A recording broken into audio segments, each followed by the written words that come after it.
नमस्कार। दिन भर की हाइलाइट्स जानने के लिए सुनते रहिए सुजस आवाज राजस्थान। प्रदेश के मुख्य समाचार अरिंदम और सालेहा के साथ। उपराष्ट्रपति जगदीप धनखड़ ने कहा है कि जनप्रतिनिधियों को अपने व्यवहार में सदन की गरिमा का ध्यान रखना चाहिए। उन्होंने कहा कि जन कल्याण के लिए संसद और विधानसभाओं में चुने हुए प्रतिनिधियों का अधिकतम उपयोग एक अहम मुद्दा है। लोकतंत्र में संसद की संप्रभुता के साथ समझौता नहीं किया जा सकता। उन्होंने संसद के कामकाज में अदालतों के हस्तक्षेप का मुद्दा भी उठाया। उपराष्ट्रपति आज जयपुर में विधानसभा में हो रहे अखिल भारतीय पीठासीन अधिकारियों के सम्मेलन के उद्घाटन अवसर पर बोल रहे थे। कानून और संविधान की शपथ लेने वाले खुलेआम सदन के अंदर in the temple of democracy ऐसा आचरण करते हैं, ऐसा व्यवहार करते हैं। आप अंदाजा लगाइए, जो लोग निर्वाचित कर हमें भेजते हैं, जिनकी उम्मीद है, जो सोचते हैं आप समस्याओं का हल निकालेंगे, आप उनको रास्ता दिखाएंगे, उस मंदिर को हमने क्या कर दिया है? हम उसका समाधान क्यों नहीं दे रहे? राजनीति से ऊपर उठकर देश भावना को ध्यान में रखते हुए, संविधान के एसेंस को दृष्टिगत करते हुए हमें रास्ता ढूंढना पड़ेगा। लोकसभा अध्यक्ष ओम बिरला ने कहा कि कार्यपालिका, विधायिका और न्यायपालिका के बीच उचित शक्ति संतुलन होना आवश्यक है।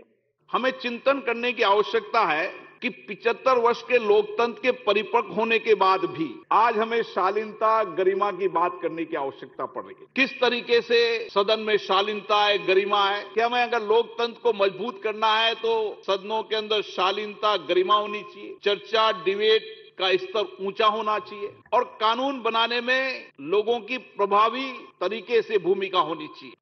समारोह को संबोधित करते हुए मुख्यमंत्री अशोक गहलोत ने कहा कि सरकार और विपक्ष के बीच संतुलन कायम रहना चाहिए। कई बार लगता है कि जुडिशरी हस्तक्षेप कर रही है हमारे कामों के अंदर, पर मैं समझता हूँ उसके बावजूद भी जुडिशरी, एग्जीक्यूटिव और लेजिस्लेचर की जो विंग है उसको जिस रूप में यहाँ पर इंडिपेंडेंट मिली है और जो स्वतंत्र रूप से काम कर रहे हैं, फिर भी मैं समझता हूँ कि संतोषप्रद है। तो कहने का मतलब है कि आपकी विंग जो है, आपका जो सम्मेलन है और आप जो पीठासीन अधिकारी है, उसकी भूमिका बहुत महत्वपूर्ण होती है और इसका एहसास सबको है और जो सम्मान आपका है, मैं समझता हूँ कि वो एक अलग तरह पहचान रखता है देश की राजनीति में भी, लोकतंत्र के अंदर भी।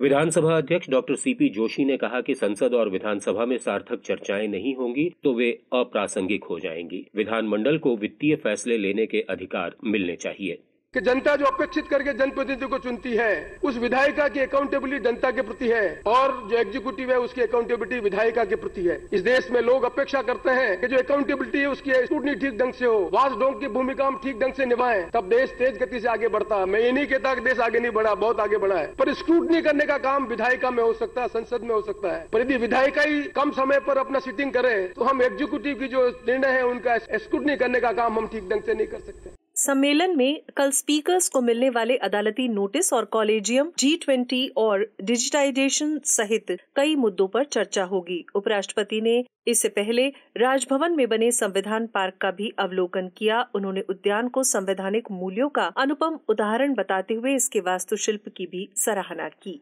आज से सड़क सुरक्षा सप्ताह की शुरुआत हुई है। 17 जनवरी तक चलने वाले इस सप्ताह के दौरान प्रदेश भर में विभिन्न गतिविधियां होंगी। बूंदी, बाड़मेर और चित्तौड़गढ़ सहित कई जिलों में आज मोटरसाइकिल रैली निकाली गई और सड़क सुरक्षा के नियमों का पालन करने के लिए शपथ दिलाई गई। राजस्थान महिला आयोग ने महिला उत्पीड़न से जुड़े 33 मामलों में जयपुर में सुनवाई की। आयोग अध्यक्ष रेहाना रियाज ने इसमें कई मामलों को आपसी समझाइश से मौके पर ही सुलझाया। उन्होंने 5 मामलों में पुलिस को जांच के भी निर्देश दिए। खेल राज्य मंत्री और धौलपुर जिला प्रभारी अशोक चांद्रा ने धौलपुर गवर्नमेंट कॉलेज में खेल सुविधाएं विकसित करने के लिए 1 करोड़ रुपए की राशि मंजूर की है।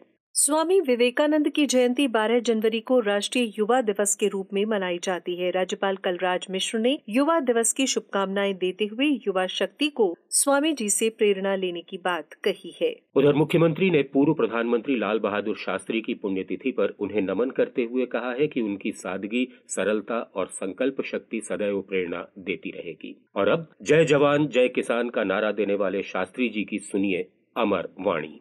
हमारे सभी मतभेद एक राष्ट्र और एक देश की पृष्ठभूमि में हल होने चाहिए। आइए हम सब इसका प्रयास करें ताकि हमारे अंदर एकता हो। तो हमें ऐसे रास्ते निकालने होंगे जिनसे ज्यादा से ज्यादा मेल जोल और बातचीत कर समझौते और शांति के साधन खोजे जा सके।